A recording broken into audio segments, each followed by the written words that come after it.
separable differential equations. We're finally going to learn how to solve differential equations and get the solutions.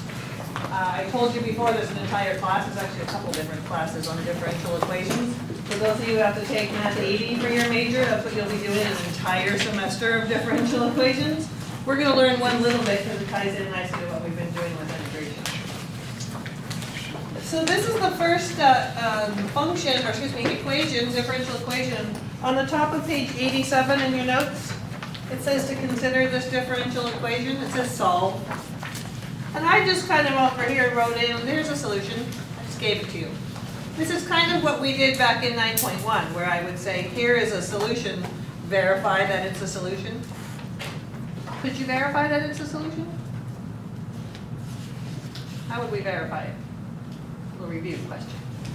I just claimed it's a solution. You know you can't trust me. Plug it in. So I need to plug in the derivative, I need to plug in the function. So if I want to plug it in, I first need to find the derivative. So we're going to find the derivative ever so carefully using, how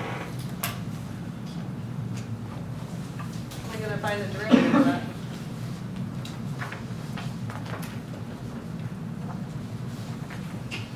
What's it called? Do you know what it's called? The rule that we have to use? Chain rule. We have to use the chain rule because this exponent is like the inside of the function. This is just a constant in front, so that's just multiplied by the derivative. The derivative of e to the anything is e to that anything. But then the chain rule says you have to multiply by the derivative of what's inside there. So the derivative of this is, I'm just going to keep the 1/2 times the derivative of x squared, which is 2x. I'm just finding the derivative using your old Calc 1 information. This simplifies nicely because the 1/2 and that 2 will reduce. Another color in my hand.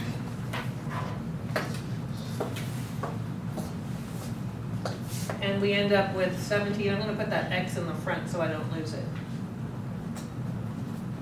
I often will take a little factor here and move it in front of those. So there's the derivative. So I'm just verifying. So if I want to verify it's a solution, I'm going to plug the derivative in on the left.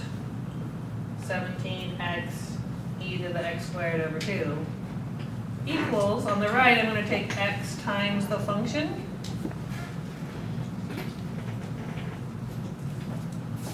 So here's the derivative, x times the function. You can see they're equivalent, just the order of multiplication is different.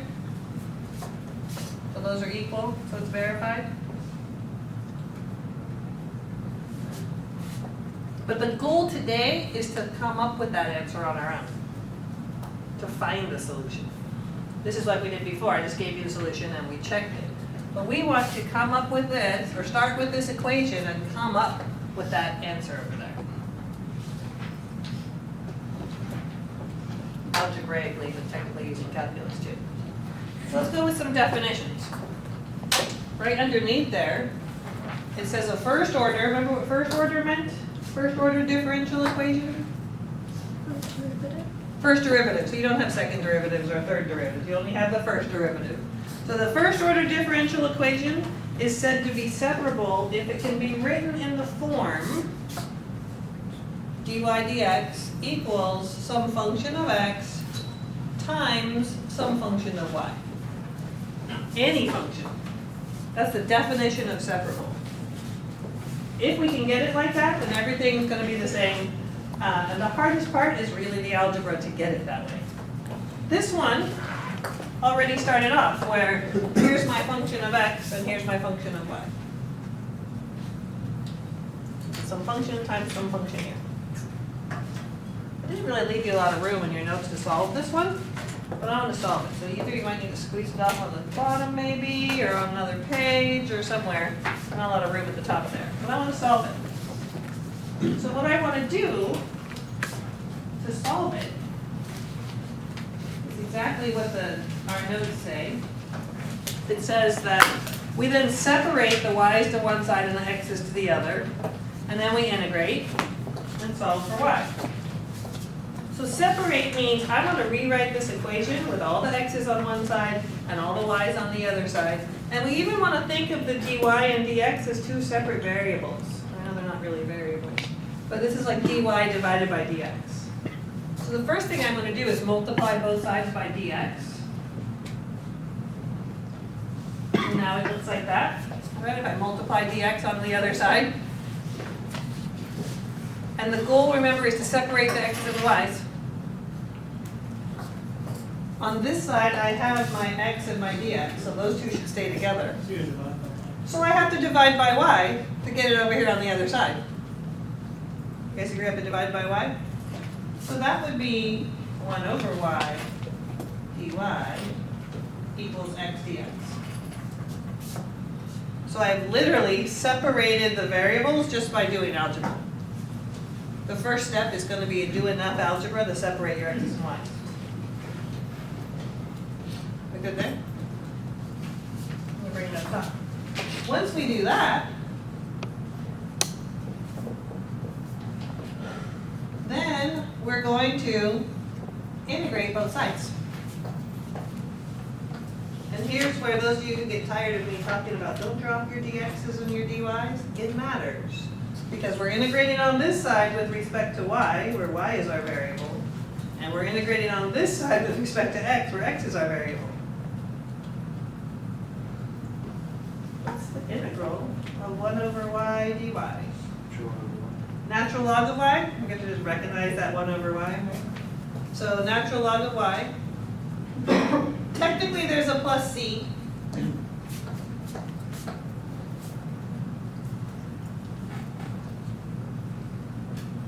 What's the integral of this? X squared over 2. Oops, I just crossed off my x accidentally. Plus c. And it's a different constant though. We don't know they're the same constant. So sometimes people will call this one c1 and this one c2 maybe. Because we don't know that they're the same constants. But to save space, if I just subtracted c1 over here, it's still going to be the same equation. I'm just going to put a c right here. Because this constant minus that constant is just another constant, right? And so we really only have one c. Most people will start by going straight here. Just integrate both sides and just make sure you add a constant to one side or the other. You just need one constant somewhere because you can always combine them. You see how you don't really need two constants? I usually put them over here with the x's, but it technically doesn't matter. Okay, so we had a differential equation. We separated the variables. We integrated both sides. What are we trying to find? What's the goal? The parent function, the solution, and the solution is y equals something, some function that y equals. So I need to solve this for y. I need to solve this for y. Requires more algebra. How do you get that y out of a log function? Yeah, it's not really multiplied by e, but you raise each side the e to that power. The inverse function of a natural log is an e. Come back up here. So y equals e to all this. Now some of you might wonder where the absolute value went. Technically it's still there, but I don't need it in this case. Because e is a positive number, raised to any power is still positive, so I don't really need the absolute value in this case.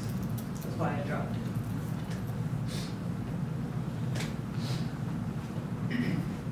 Some of you are looking at me funny, is that because you don't remember your e's from algebra?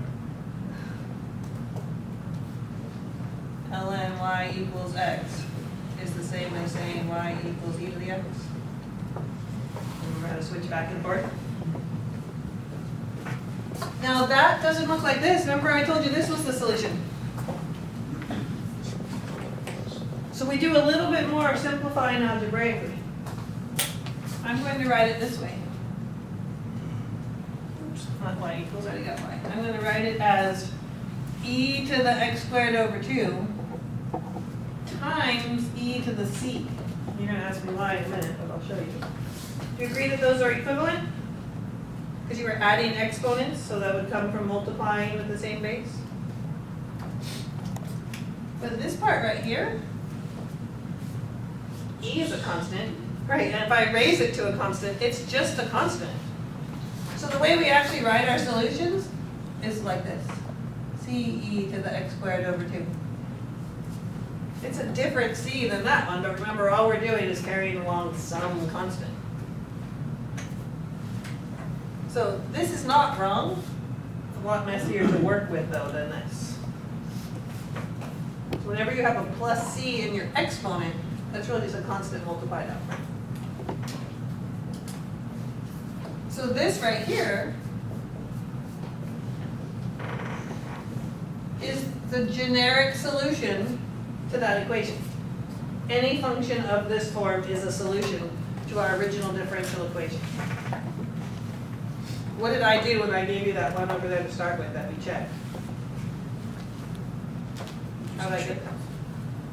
Someone said something. Sorry, I interrupted you. Was that you, I think? Did you just choose a constant? Yeah, I just chose a constant of 17. I just came over here and said, oh, okay, look it. Oh, this is going to be a solution. I just chose a random constant. I just chose 17. But you can choose any constant you want. You can choose pi, e, square root of 17, square root of 94, whatever. Questions? Let's talk about the steps necessary. The first one is to separate your x's and your y's. It's harder than you think. They'll get progressively harder as we go through it today. Separate your x's and y's. So step one is separate your x's and y's. Step two, integrate each side. Step three is to solve for y. We did that here. And there will be a step 4 if you have an initial condition.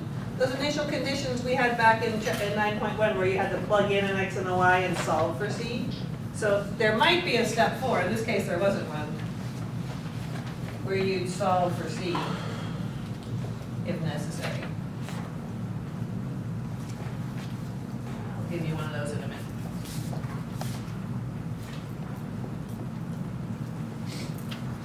Questions? First one was easy, of course.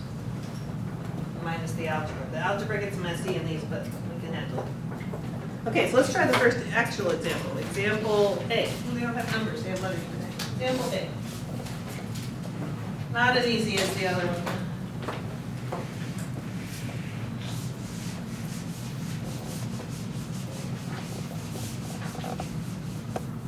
So example A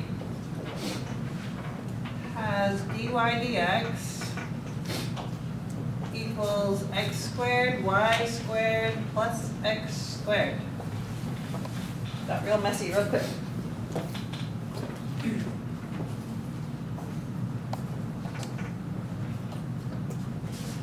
Remember what I said here. It's only separable if you can write it as a function of x times a function of y.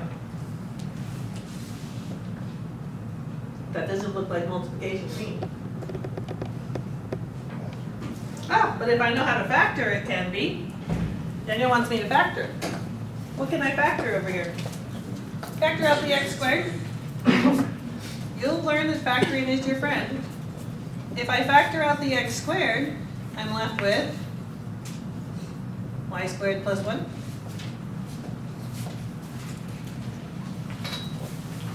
You can never add and subtract things. It has to be a multiplication problem for this to work.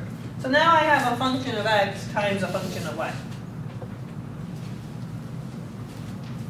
So what's next? Say that again? Okay, separate it. How am I going to do that? How am I going to separate them? Y squared plus 1. He wants to divide by y squared plus 1 because the y's are on this side. And we're going to multiply by dx. You guys all right if I do it both in the same step? So I'm going to divide by y squared plus 1 and multiply by dx. So I divided by that guy, multiplied by that. Algebra is our friend, keep telling yourself that.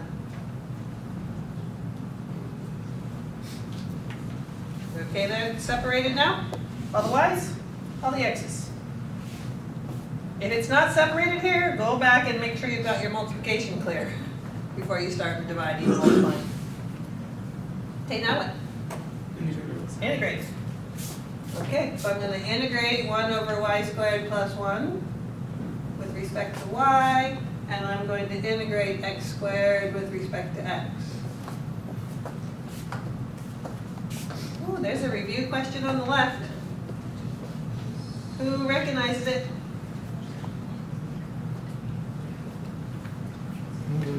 Inverse tan. How many times have I told you this was going to keep coming up all semester? You've got to recognize the inverse tan. This is the inverse tan of y.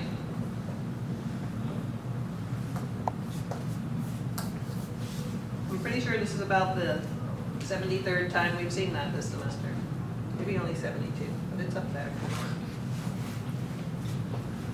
If you hadn't recognized it, you would have had to do a trig sum, and your trig sum would have been a tangent, and you still would have ended up in the same place. It just would have taken you longer. Helps to recognize it. Integral over here. X cubed over 3. And I'm going to put the constant on this side. Remember, I could put a constant on each side, but I'm just going to put only the constants on the right. Technically, you can go anywhere, but I like it on the, over there with the x's.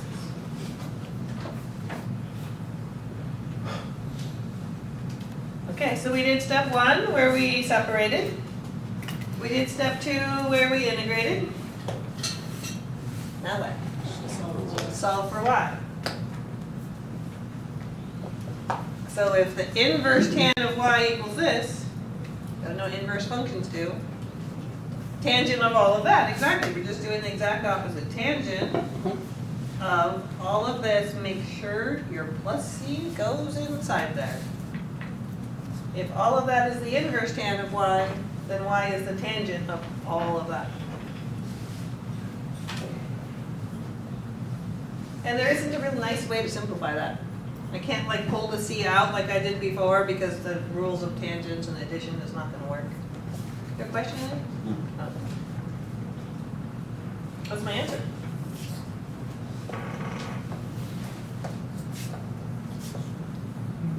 What's my answer? Every side. How do I know I'm right? I would need to check it. Oh. How would I check it? Imagine it's test day and I don't have any confidence in myself. I know I made a mistake. I want to check my answer because there's, of course, lots of extra time on the test day. What would I do to check it?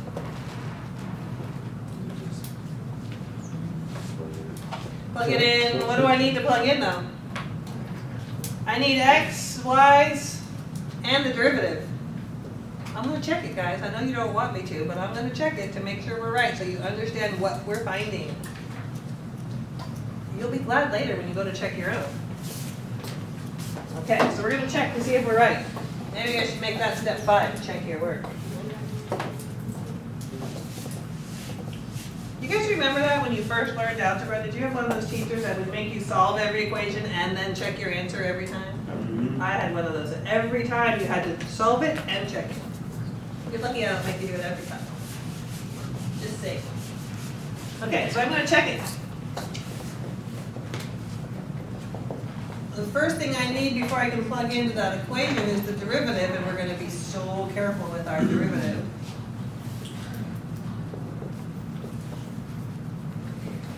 So the derivative of this function that we found,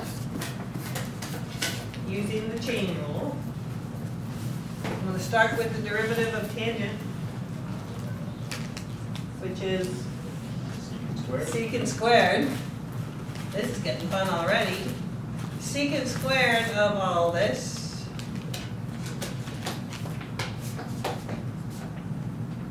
times the derivative of the inside. Derivative of this. I'm going to bring down the 3 and get an x squared. But the 3's will reduce, right? 3x squared over 3. So it's just x squared. Chain rule. My 3's will reduce. So I'll clean that up a little bit. I'll put the x squared in the front so I don't lose it. So it's x squared times secant squared of this mess. I haven't actually even started checking yet, I'm just finding the derivative of my answer. So here's my answer. I took its derivative. Now I'm going to plug it into the equation to see if it's true. To verify that it works.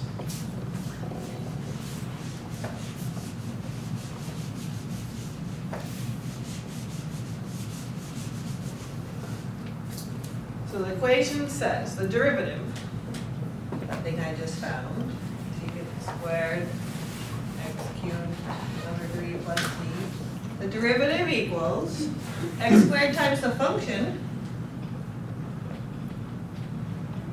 Tangent? No, the function squared, right? Yeah.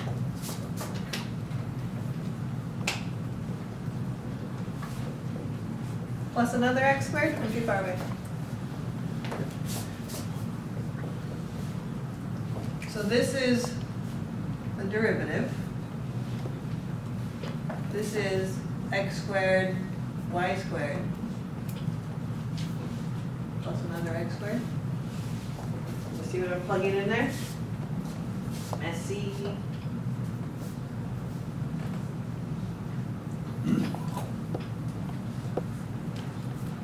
Following what I plugged in? So we're supposed to be verifying that those two sides are equal to each other.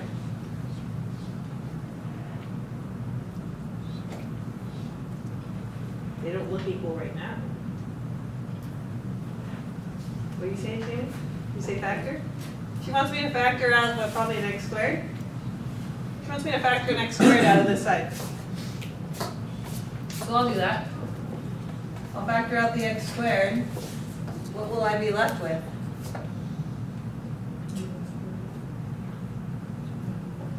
The tangent squared plus 1. Ooh, that sounds kind of familiar. Tangent squared plus 1.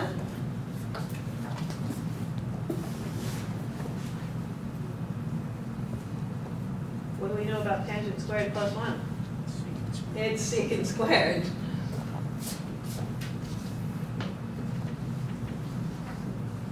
And the fact that our angle inside there is ugly is just irrelevant. And we just keep carrying it around. Using the identity. So we verified that we were correct. So the whole point is to solve for a function that makes the original equation true. Questions on that? Yes.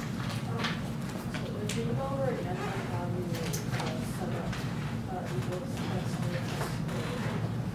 yeah, that part. Okay, so the original function that I'm checking, excuse me, the original equation that I'm checking is this guy. So I'm taking this equation, I'm starting with the derivative on the left. And so here's this whole thing right here. That's our derivative. And then equals x squared times the function squared. So here's the x squared. And my function was this tangent, so tangent squared. So x squared times tangent squared. And then the last one was plus another x squared. So I was just plugging our function into that equation, even though it's a nice mess. Is that enough? Other questions? Okay, let's try another one. See how much messier it gets. I'm going to add something to the example B. There should be an initial condition there, and it's missing. This one's much nicer, by the way, in terms of the algebra.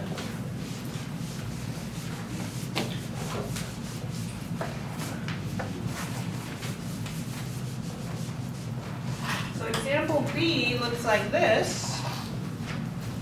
Y prime plus 2xy equals 0. And it should also have an initial condition that y of 0 equals 5. So some differential equations also have an initial condition. We saw those back in the previous sections. We still are going to solve this equation. We're just going to use this information to solve for c later. That's all that's going to do. So that's just going to wait for us to be done. Because we need this to be true and that to be true. This looks totally different. Yes? Was it one time the same thing as dy dx? Yes, y prime is the same thing as dy dx. So let's go ahead and change that. At least we have a dy dx in there now. I couldn't hear you. We have to do subtract the 2x. Subtract the 2xy because we need to get it. Oops, I erased it. Remember the original plan was to get, I'll put it up here and see if I can not erase it. To get a function of x times a function of y. Plan is to get the derivative equals that multiplication problem. So we need a derivative by itself, so Joseph wants me to move that over there.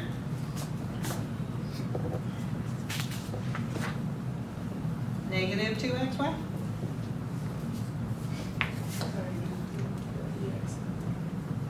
Okay, put the dx on the other side. Now here's the interesting part. People don't know what to do with that negative 2. Because you could think of it as negative 2x times y. Here's your function. Or maybe you would think of it as x times negative 2y. And it doesn't matter. Or you could think of it as this and just do the negative 2 later. Lots of different ways to look at it. It doesn't matter. You just need to decide where it's going to go and then you need to stick with that. I usually just leave it over on the side that it's on. But some people divide by it. It won't matter. Everyone see what my point is? So we'll keep it with the x since it's sitting next to there. So we'll divide by y and multiply by dx. So we're here. Interesting enough, it doesn't seem right, but if you divided by that negative 2, it still would have worked out.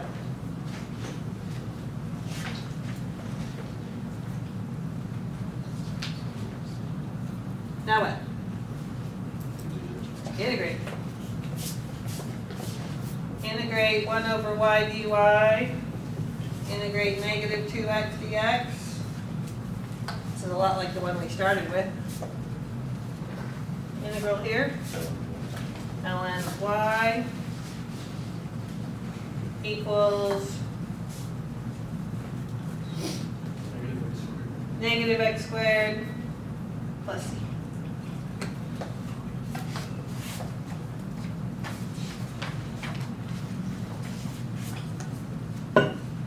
Now what? Solve for y. So y equals E to the negative x squared. e to all of that.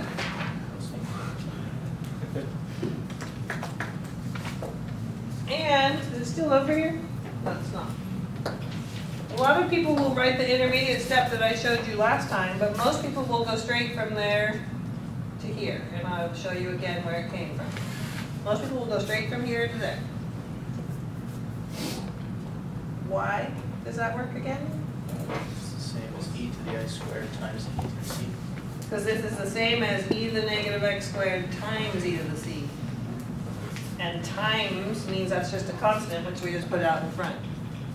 So you do enough of these, you'll just start going straight from here to here. It's just skipping that algebra step. So this y function satisfies this equation. I'll spare you checking it like we did with that last one. But you can do it if you want for fun on the break. So we've satisfied this equation, but we also now need to satisfy this equation. So what am I going to do? Put 0 in for x, put 5 in for y. It's just going to help us find c. So 5 equals c times e to the negative 0 squared.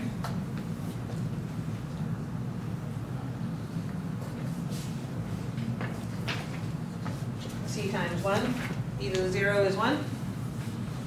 So c equals 5. So what is the solution? What's the answer to this question? Directions are solved. 5 is not my answer. If you leave that on your paper, ooh, I'm taking some points off for that. Yes. Would it be 5 e to the negative x? Yes. He says, wouldn't it be 5e to the negative x squared? So he took the constant, plugged it back into our answer here, and said, what particular y is the one that works? It's kind of like that one I started with where I threw that 17 in there. Now we're just throwing a 5 in there. So this particular function makes this true. If you plug 0 in, the answer is 5. And if you take the derivative, it makes this true. And for fun, you can check that. But that in the box over there is your solution. We call this a family of solutions because there's an infinite number of them here with the c's, and that's the particular one. Yes? So where did you get the y of 0 equals 5? Because it wasn't on my paper. How is that? I added it. Okay. Yeah, so everyone got that? This was not on your paper, but I added it to the problem. It was missing. So sometimes you'll have initial conditions and sometimes you won't. So I added this onto the problem. Thank you for asking again. I realized at the end of my notes that all of my examples with the initial conditions weren't there, and then I asked you to do them on the homework, so I'd like to make sure I demonstrate it.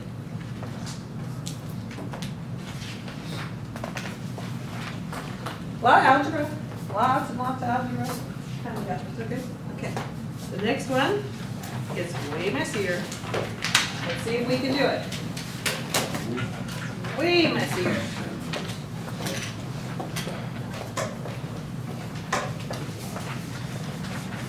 We'll definitely need a break after that next one. All right. Dx dy equals 1 plus 2y squared over y sine x. Sorry, copy it down. So this one says dx dy. What does that tell us?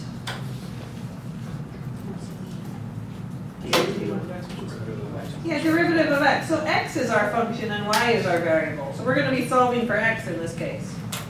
Here we had dy dx's, and y was our function, x was the variable. So now we're just flipping it around. We're going to solve for x.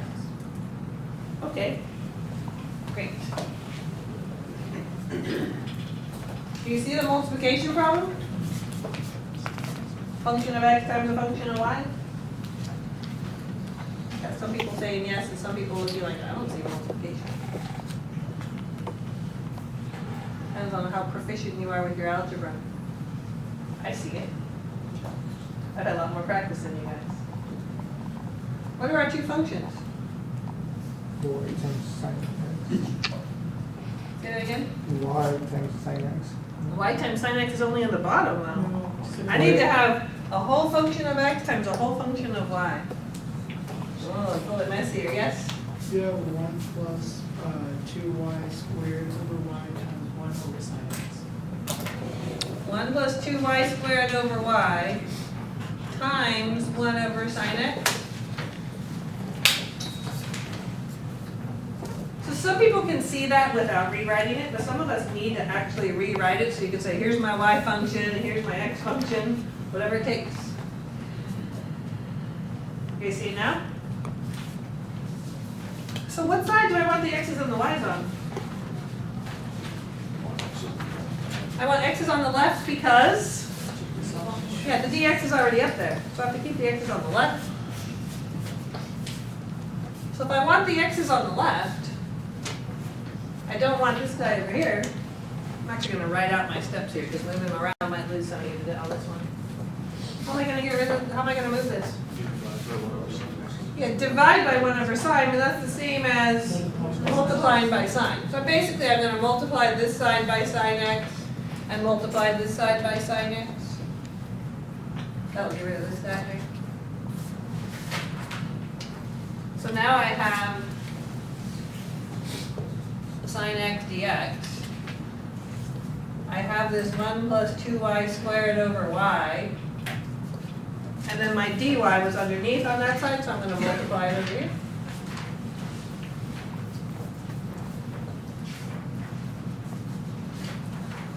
Maribel, did I just lose you?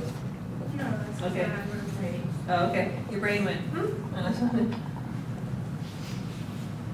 You okay with that separation?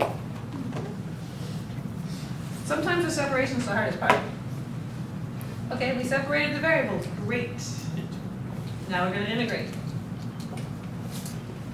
The integral of sine x dx equals the integral of 1 plus 2y squared over y dy.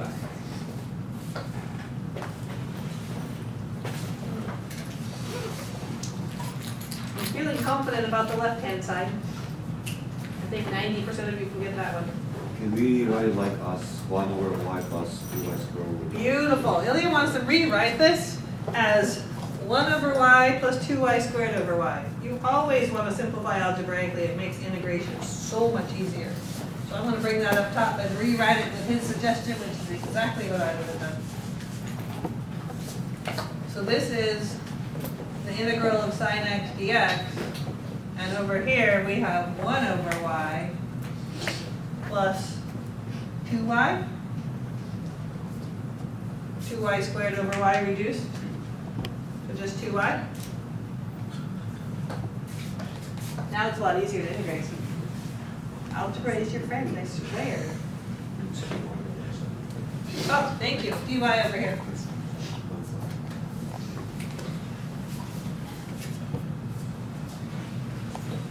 Okay, let's integrate. Integral of sine x, negative cosine x. Integral over here, Natural log of y plus y natural log squared of y, sorry, keep going, Zach, plus y squared. plus y squared. Notice I put that in absolute values. Plus c.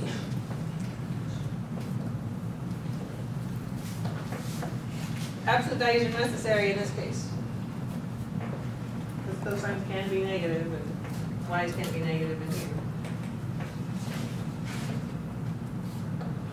I'm trying to solve for x. Because x was my function of what? So I did, all my steps. Step 1 was to separate, that took us long enough right there, separate the variables. Step 2 was to integrate, we did all that. Now step 3 is to solve for x. We're going to have to do an inverse cosine, but first we need to get rid of this negative. So first we need to get rid of this negative, and then because we have a cosine, we'll do an inverse cosine. But this, anything that's out front multiplied, we need to get rid of that first. So I'm just going to divide both sides by -1.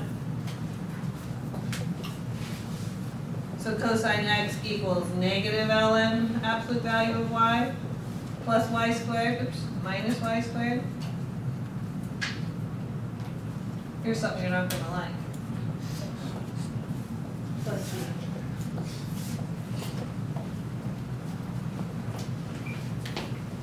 Why did I say you're not going to like it? Follow the natural rule. What'd you say? It doesn't follow the natural. Yeah, it doesn't follow the natural rule. If I'm dividing everything by -1, shouldn't there be a minus here and a minus there and a minus here? Could be a negative Because constant. if No, but the constants can be negative or positive, so we very rarely, we'll just always, whether it's a plus c or a minus c or a plus c squared, we'll just make it plus c, plus a constant. You can put minus c, it won't be wrong. But the generic default is to just always write plus c, because plus and negative is the same thing. We get a little loose with our constants. All right, so we're here. So now cosine of x equals all that, x equals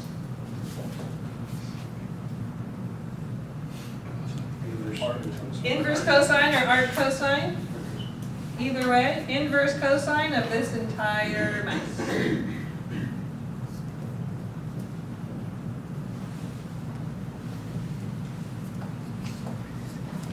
That's a beautiful one.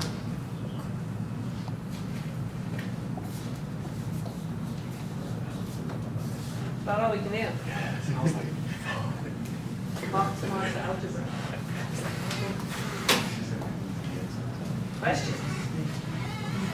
Think we're okay? I feel a break coming on. Let's go ahead and take a 10-minute break from here.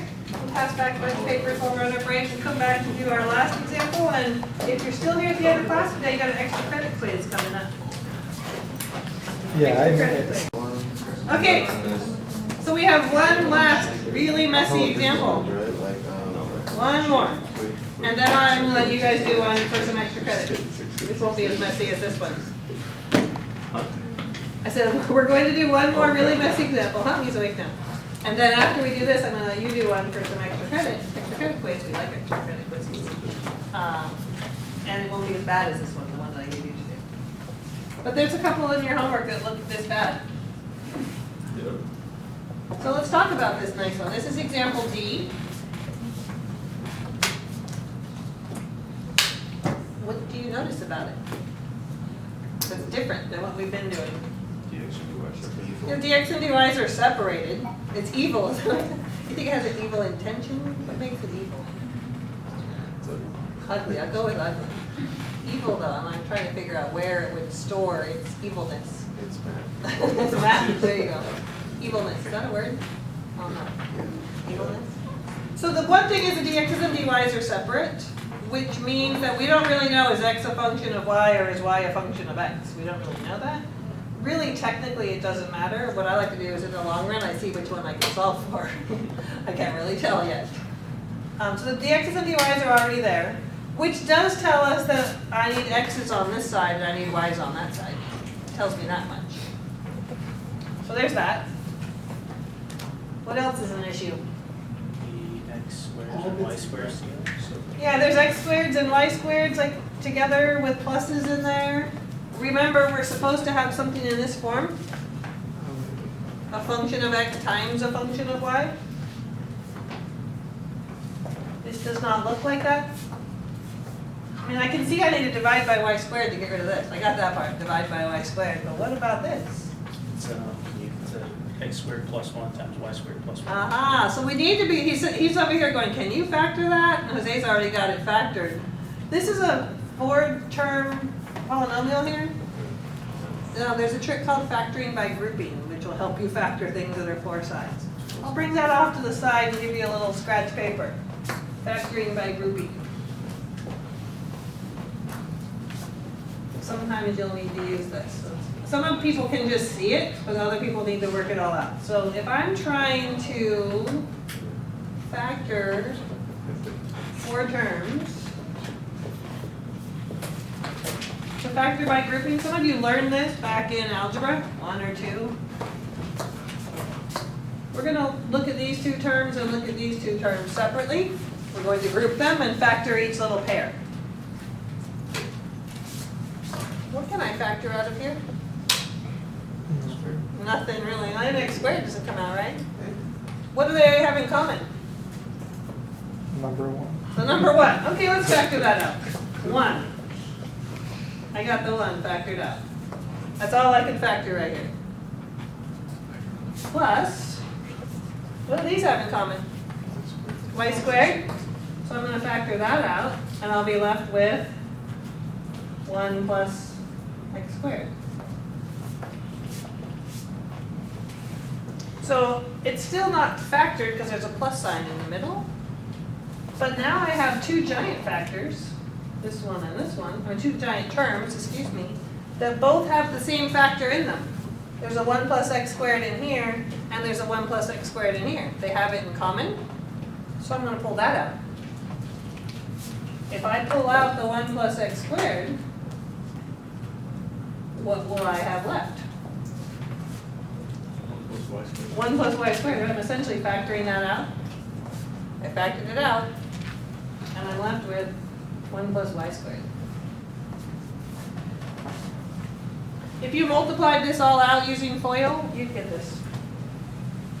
Best to check if you're not sure, especially if you're not great at factor.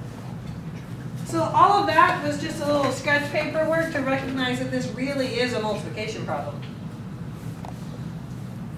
Now I'm going to rewrite this as 1 plus x squared times 1 plus y squared times dy equals y squared dx.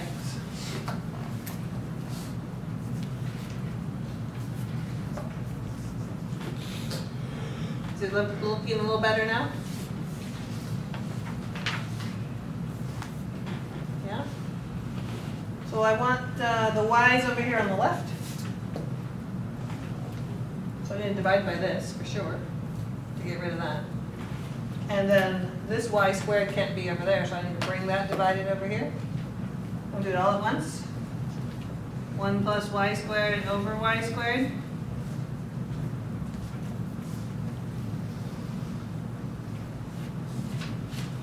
Equals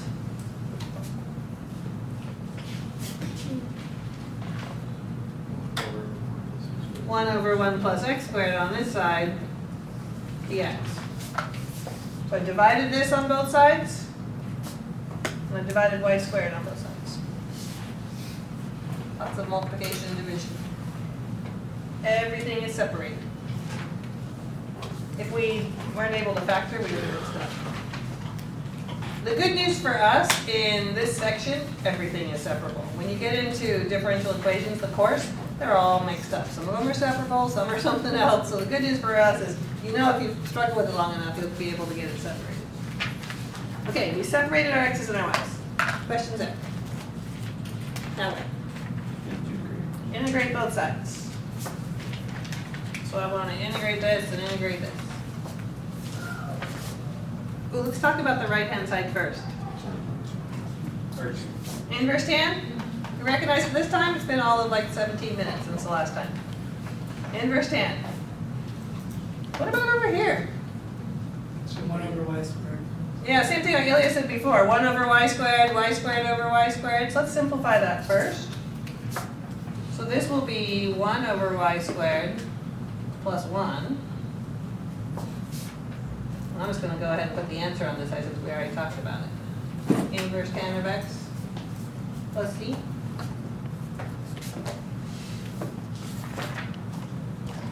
Integrated on the left, or excuse me, on the right.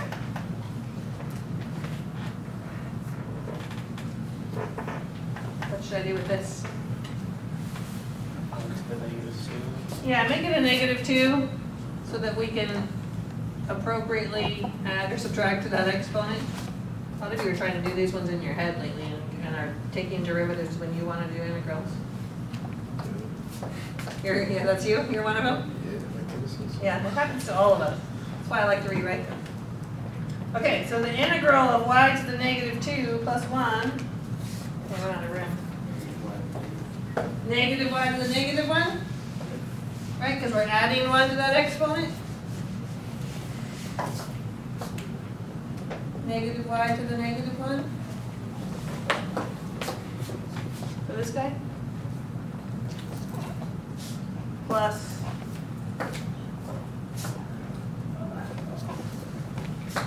Plus y? plus y, because we're integrating with respect to y, equals inverse tan of x plus c. Inverse tan of x. I didn't hear what you said, Jen. That's our answer. This is our answer, except that we probably could solve for one of the variables. Usually you're solving for y or you're solving for x. That's our answer to the integration. The question I would have for you now is, which variable do you think you could solve for? Yeah, because there's only one x in that equation. There's two different y's, one of them squared. I couldn't solve that for y, but I can solve it for x. So I'm going to get the inverse tan here by itself. And this will make some of you uncomfortable. I'm just going to put the c on this side instead. It's still a plus c. You can make it a minus c if you want. I don't care. It's just a constant. So I just moved this constant over here because I need to get this inverse tan function by itself. Yes? I have y squared. Oh, because I'm so worried about the constant, I'm not paying attention to anything else. Bonus points for being awake. Good job. Take the tangent of both sides, rewrite it with the tangent function, so x equals the tangent of all of this, which I'll rewrite as a fraction, so over here.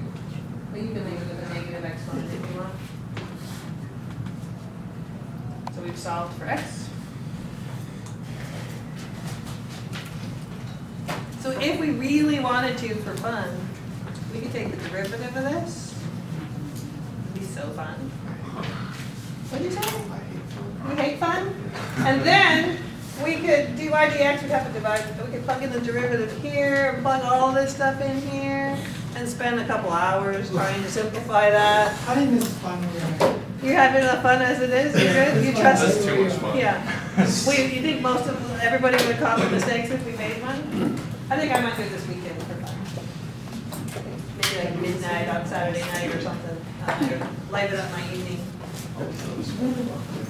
Okay, questions on separated differential equations?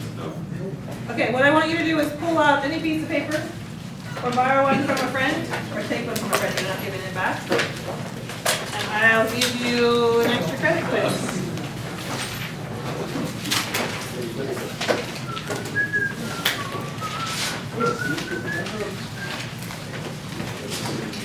Is this our second extra credit quiz or our third? Yeah, just like, I thought it was the second one, I couldn't remember. So is there gonna be a third? Sure. Well, I've got a good one for chapter 11.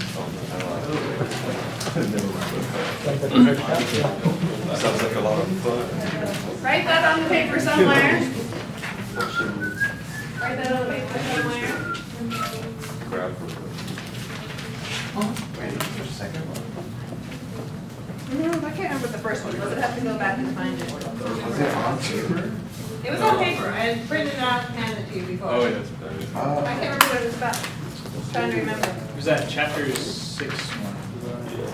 Chapter 6. Yeah, it was the rotating the solids, Ah. rotated solids. Oh, yeah, making sure we could rotate and set up things for chapter 6. Did you just give it back to them? Yeah. No, it was weeks ago. I know, but did you just give it back to them?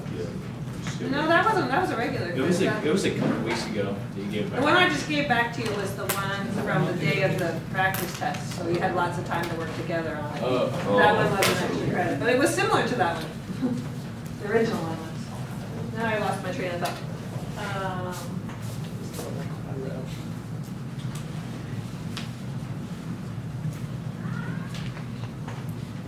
Here we go.